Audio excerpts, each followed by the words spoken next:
La quatrième chose à retenir de la mort de Martinez Zogo, c'est que nous sommes dans un pays dangereux. Vous êtes dans un Cameroun et vous ne priez pas pour ce pays, vous êtes passage. Le pays est dangereux.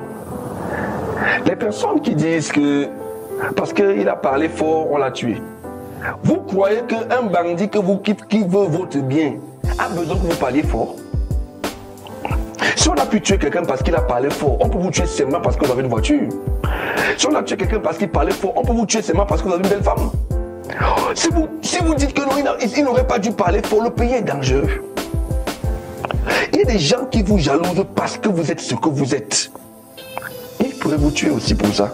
Juste parce que vous êtes ce que vous êtes.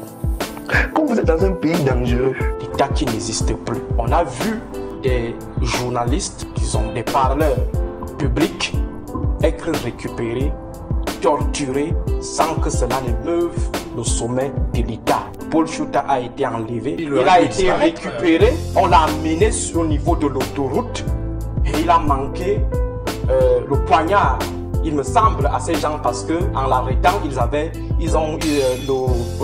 le couteau était tombé, sinon on l'assassinait. On a vu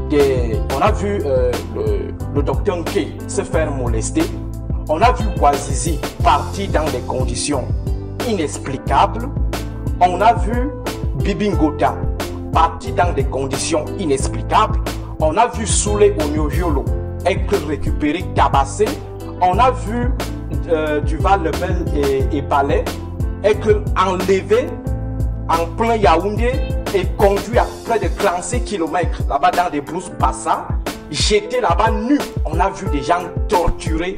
N'en parlons pas des acteurs politiques de l'opposition qui sont récupérés, enlevés, torturés dans des institutions.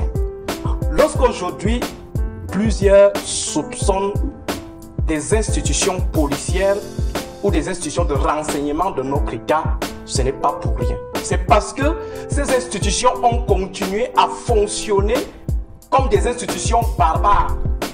Ça veut dire que la DGRE, la police ordinaire, l'OGPIC, la CEMIL, lorsque toutes ces institutions opèrent, c'est comme si on avait affaire aux mercenaires.